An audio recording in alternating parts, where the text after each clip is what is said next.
সরকারের প্রত্যেক মন্ত্রণালয় তার কাজের মধ্যে দিয়ে জুলাই অগাস্ট বিপ্লবের চেতনাকে অনন্য উচ্চতায় নিয়ে যেতে পারে। প্রত্যেকটা মন্ত্রণালয় না মূর্তি বানায় না, টাকা খরচা করে দিবস পালন করে না, বরং ওই মন্ত্রণালয়ের একটা গভীর এবং জটিল সমস্যাকে সৃজনশীলভাবে সমাধানের মাধ্যমে। শুধু তাই না, বিপ্লবের এই বার্তাকে সারা দুনিয়া পৌঁছায় দেওয়া যায়। এমনকি আমরা দুনিয়ার একটা সমস্যা পুরোপুরি সমাধান করে দিতে পারি, জ্বলন্ত সমস্যাকে একেবারে সমাধান করে দিতে পারবো এক কর্মসূচিতে, অনেক সমাধান। এখন আমার ক্ষুদ্র ভ্রাতা আর ভগিনীরা কবে দাদার মাথা মুথা খারাপ হয়ে গেছে, বাংলাদেশ থেকে দুনিয়ার সমস্যার সমাধান হবে, একটা সমস্যা পুরোপুরি সমাধান, এটা কি ছেলে খেলা বললেই এলো? তাহলে আসেন দেখি। আমি আজকে দেখামু একটা পরিকল্পনা স্বাস্থ্য মন্ত্রণালয় নিয়ে। যথেষ্ট সময় আছে এই পরিকল্পনা বাস্তবায়ন করার জন্য, আমাদের টাকাও খরচা হবে না, বরং আমরা টাকা পাবো। শুধু টাকা পাওয়া না, আমরা সারা দুনিয়ায় একটা পজিটিভ ব্র্যান্ডিং করতে পারবো বাংলাদেশের এবং বিপ্লবের। কিভাবে আসেন সেটা দেখি। বিশ্ব স্বাস্থ্য সংস্থা বলে আমাদের সারা বছর 8 লক্ষ ইউনিট রক্ত দরকার হয়, এবং তারা বলে যে গুড প্র্যাকটিস হচ্ছে যে 70% রক্ত যেটা দরকার সেটা আত্মীয় স্বজনদের মধ্যে থেকে নেওয়াটা ভালো, এটা পরামর্শ দেয় বিশ্ব স্বাস্থ্য সংস্থাই। আর বাকিটা ভলান্টারি ব্লাড ডোনেশন থেকে সংগ্রহ করা হয় সারা দুনিয়াতেই। তার মানে 2.5 থেকে 3 লাখ ইউনিট ভলান্টারি ডোনেশন থেকে জোগাড় করতে হয় বাংলাদেশে।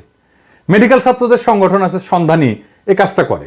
আবার বিশ্ব স্বাস্থ্য সংস্থায় বাংলাদেশ প্রসঙ্গে জানাচ্ছে যে একটা সুসংগঠিত রক্ত সঞ্চালন ব্যবস্থা বাংলাদেশে তৈরি হয় নাই।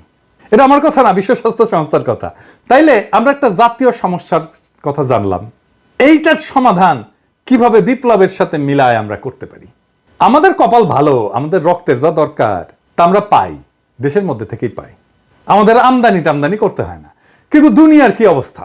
সারা দুনিয়ায় রক্তের চাহিদা 30 কোটি ইউনিটের একটু বেশি, সাপ্লাই কত? 27 কোটি ইউনিট। এবং বলা হচ্ছে যে 195টা দেশের মধ্যে 119টা দেশে 61% দেশ তাদের পর্যাপ্ত রক্তের সাপ্লাই নাই। এই দেশগুলো কোনগুলো? এগুলো দরিদ্র দেশ। এবং এই রক্তের দরকার পড়ে কাদের? শিশুদের এবং মায়েদের, গর্ভবতী মায়েদের। তার মানে সারা দুনিয়ায় 3 কোটি ইউনিটের রক্তের চাহিদা আছে যা পূরণ হয় না। লাগে কাদের? আমরা দেখলাম যে এটা দারিদ্র পীড়িত শিশুদের, গর্ভবতী মায়েদের মারা যায় তারা ধুকে ধুকে রক্তের অভাবে। আমরা এই সমস্যার পুরো সমাধান করে দিতে পারবো। কিভাবে আসেন দেখি। আমরা আগামী 16 জুলাই বেলা 3টা, যেই মুহূর্তে আবু সাইদ শহীদ হয়েছিল, সেই মুহূর্ত থেকে 5ই আগস্ট বেলা 11টা পর্যন্ত যখন হাসিনা পলাইলো, সেই মুহূর্ত পর্যন্ত সারা দেশে রক্তদান কর্মসূচি চালাবো। নাম হবে বিপ্লবের রক্তরাঙা উপহার। রক্তের ব্যাগে থাকবে আবু সাইদের প্রসারিত 2 হাতের ছবি, আর 2 ভাষায় লেখা থাকবে বিপ্লবের সংক্ষিপ্ত ইতিহাস ওই রক্তের ব্যাগে। একটা বাংলা আর একটা ফ্রেঞ্চ। আমার সৌজন্যে বাংলাদেশে শুধু তরুণের সংখ্যা 4.5 কোটি। আমরা কম করে হইলো 3 কোটি ইউনিট রক্ত সংগ্রহ করতে পারবো। তরুণরাই তো শুধু দেবে না, তার চেয়ে বেশি বয়সীরাও দেবে। সবাই উৎসব করে রক্ত দিতে যাবে। রক্ত দিয়ে সে নিজেকে কানেক্ট করবে 24-এর বীর যোদ্ধার শহীদদের সাথে। সে মনে করবে সে নিজেকে মহাজীবনের সাথে যুক্ত করছে। সেই মহাজীবন, যে মহাজীবন আমাদেরকে মুক্তি দিছে, যে মহাজীবন বিপ্লবের মাঠে, বিপ্লবের রাজপথে বীরের মতো লড়াই করছে, জীবন দিছে, আহত হয়েছে। একটা জাতীয় পুনর্জাগরণ হবে প্রত্যেক বছরে ঠিক বিপ্লবের সময়গুলোতে। এমনিতেই নানা অনুষ্ঠান কর্মসূচি হবে এই সময়টা জুড়ে। স্বাস্থ্য মন্ত্রণালয়ের এই কাজটা একটা সম্পূর্ণ ভিন্ন মাত্রা দেবে এই সময়টাকে। আমরা বিশ্ব স্বাস্থ্য সংস্থাকে বলবো আমাদের টেকনিক্যাল অ্যাসিস্ট্যান্স দাও। আমরা বলবো আমরা রক্ত সংগ্রহ করে দিচ্ছি, সংরক্ষণ করার ব্যবস্থা করে দাও, ক্রায়োপ্রিজার্ভেশন করার ব্যবস্থা করে দাও। এত লার্জ অ্যামাউন্ট রক্ত ক্রায়োপ্রিজার্ভেশনের জন্য অনেক লজিস্টিক্স লাগবে।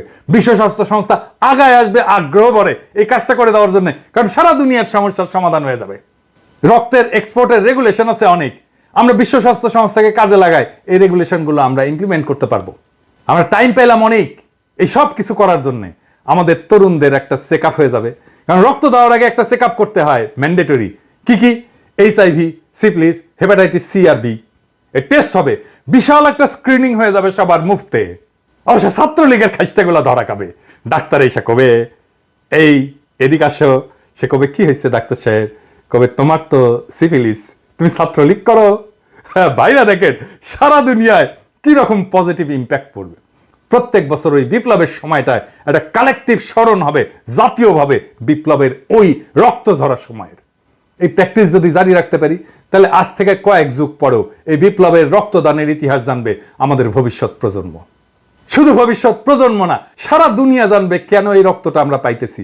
সারা দুনিয়ায় নানা লেখা হবে, নানা জার্নালে আর্টিকেল ছাপা হবে, বাংলাদেশ কি একটা অসম্ভব কাজ করে ফেলছে। যেই কাজ বিশ্ব স্বাস্থ্য সংস্থা সারা দুনিয়া করতে পারে নাই, আমরা সেটা সম্ভব করে দিছি 1 বছরের মধ্যে। কাজটা স্বাস্থ্য মন্ত্রণালয়ের, কিন্তু বিপ্লবকে স্বাস্থ্য মন্ত্রণালয় তার রেগুলার কাজের সাথে একটা ক্রিয়েটিভ ইনপুট দিয়া একটা বৈশ্বিক সমস্যার সমাধান করে ফেলতে পারবে। সারা দুনিয়াতে বাংলাদেশের পজিটিভ ব্র্যান্ডিং করতে পারবেন স্বাস্থ্যক্ষেত্রে। শুধু স্বাস্থ্যক্ষেত্রে না, সারা দুনিয়ায় ছড়ায় যাবে। এটা পত্রিকায় ফিচার লেখা হবে। সারা দুনিয়ার একটা বড় সমস্যার সমাধান করে দিতে পারলে সেটা নিয়ে পত্রিকায়, সারা দুনিয়ার আন্তর্জাতিক পত্রিকায় ফিচার লেখা হবে। সব মন্ত্রণালয়ে এরকম ক্রিয়েটিভ কাজ করা যায়। এই কাজটা যত ক্রিয়েটিভই হোক না কেন, এটা স্বাস্থ্য মন্ত্রণালয় করবে? আমার অনুমান করবে না, 2টা কারণে। যে কোনো ক্রিয়েটিভ পরিকল্পনা তাকেই করতে হয় যে মন্ত্রণালয়কে লিড করে। স্বপ্ন দেখতে হয় লিডারকে, প্যাশন নিয়ে তার ড্রিমকে রিয়ালাইজ করতে হয় তাকেই, লিডারকে। করতে পারলে এই পরিকল্পনা বাস্তবায়ন করলে ভালো, আমি তো খুশি, আপনারাও খুশি। না করলেও অসুবিধা নাই। আমার ক্ষুদ্র ভ্রাতা আর ভগিনীরা দেখলো, ওইটাই আমার লাভ। তারা শিখলো আউট অফ দ্য বক্স চিন্তা কইরা কিভাবে দারুণ সব পরিকল্পনা করা যায়।